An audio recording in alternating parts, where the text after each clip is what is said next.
Okay, so now that we have our ball and our paddle set up, the next thing we want to do is make it so that we can actually control when we start playing the game. So what we're going to do, I'm just going to first of all reset our paddle so it's kind of roughly in the center, and we're going to move our ball into roughly a starting position like that. And what we want to do is give our players the ability to start the game. So for example, what we're going to do is set it so that when the player hits the space bar, it launches the ball and starts it moving. So to do that, obviously then in our ball controller script, we don't want it to automatically start firing the ball. What we want to do is hit / just like that. And what we're going to do is create a new variable here that will control whether the ball is currently activated within the game.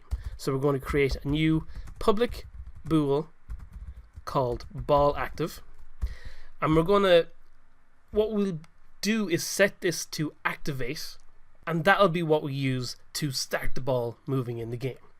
So what we're also going to need to do is set it so that our ball, when it's not active, stays above the paddle. So say for example, what we're wanting to do is if our player starts the game, they might want to start the ball firing at any of these particular bricks in the world.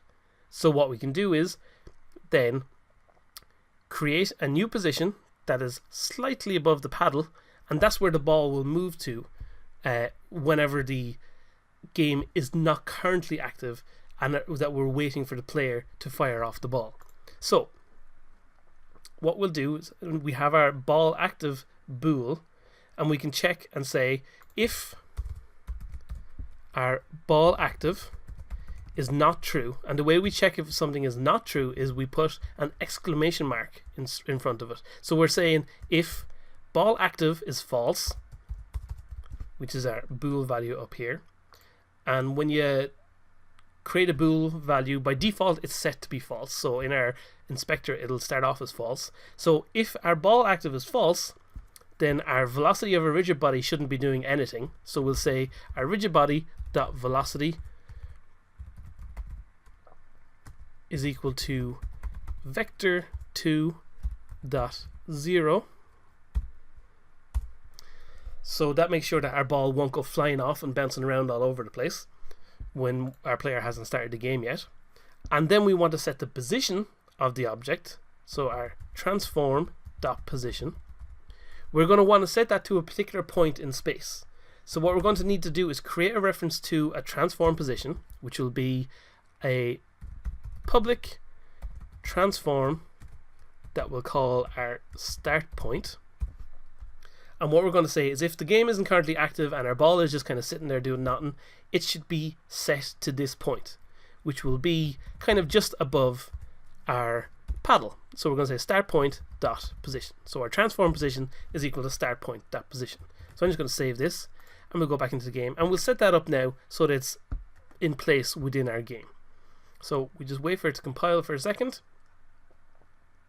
and then what we're going to do is go to our paddle here. We're going to create a child object, so we're going to create empty while the paddle is selected, and we're going to call this the ball start point. And if we go back to our ball, we're going to scroll down and we have the slot here for the start point, and we're going to click and drag that into there. So now we should be able to see when we hit play here, our ball won't start moving around. Oh, we've lost the ball. Where is it gone? It's at -4. Oh, it's gone inside the paddle. That's why. Did I click and drag the... Oh, I never moved the start point up. That was our problem. Of course. We actually need to drag the start point up above the paddle. There we go. For some reason I just imagined that I had done that. So if we hit play this time, now we have the ball is just above the paddle where it should be. But if we move the paddle to the left and right, now the ball is kind of just above it, so we can use it to control where we're going to start our game from. Okay, so if we've got that set up, then we need a way of activating the ball back into the game. And to do that, we're going to use a game manager script, much like we used in the previous project. But our game manager needs to be able to call something on our ball controller to be able to activate the game. So at the bottom down here, we're going to create a new script that we're going to call public void activate ball. I don't know why every time I type ball I type a capital A. I don't know why that is, but anyway, so we're saying our activate ball little function down here will basically check, or it'll basically set our ball active to now be true. So that means our ball is not going to be held in place at the transform position, and it's not going to have the velocity set to be 0. So we can make sure that that's true now, and also we can start it moving by saying the rigid body dot velocity is equal to, just as we did up here, we're going to take the new vector 2 and set it to be the vertical speed and start moving at the vertical speed. So perfect, that's exactly what we wanted to do, and we can just save that. But of course at the moment we have no way of calling that. So what we need to do is go ahead and create the game manager script that we just talked about. So we're going to create a new C# script that we're going to call the game manager, and we'll open that up in MonoDevelop. And basically all we're going to have at the moment in our game manager is just an if statement that checks if our player has pressed the spacebar. So we're going to say if input.getKeyDown, and the key code that we're looking for is the space button. So keycode.space. So if the player presses the key code for space, then what we're going to do is on the ball controller script, we're going to call the activate ball function. So if we're going to be doing some stuff with our ball controller, we know there's only one ball controller in the game, so we can do like we did in the previous project again, and we can have a reference here to the ball controller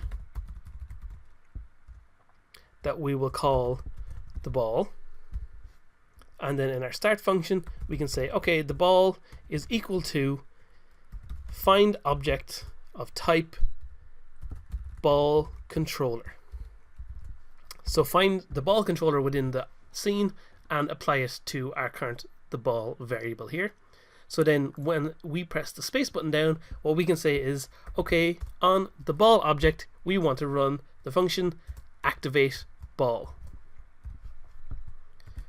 So we can save that and we can pop back into the game. And of course now we need to create an object for the game manager to be attached to within our world. So we'll wait for that to compile for a second. Then we'll go over here and create a new empty game object, and we'll call this game manager. Oh, manager, didn't spell that very well. Game manager, and we're going to apply that script to it like that.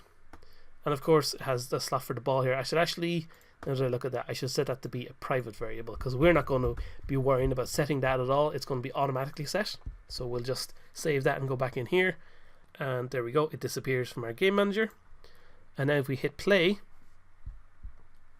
what we can do, we can move back and forth with the ball, and now if we hit space, it'll start the game running. Of course at the moment also if we hit space, it makes the ball apply that movement force because we're calling the activate script. So we're going to disable that as we go a little bit further in it. But for the moment, that's all we needed to do. So our game manager now controls launching our ball. Actually, now that I think about it, let's just quickly fix that while we can. So we're going to add an extra bool variable into our game manager. We're going to create a public bool, and we're going to call it game active. And basically by default our game will not be active, and so what we're going to add in here is another element to this key code space check. After we have the closing bracket for the key code space, we're going to add in here, we're going to say, we're going to put 2 ampersands in, and that means and, basically. So what we're saying is when you're doing any kind of check within Unity, these little 2 symbols like this means and.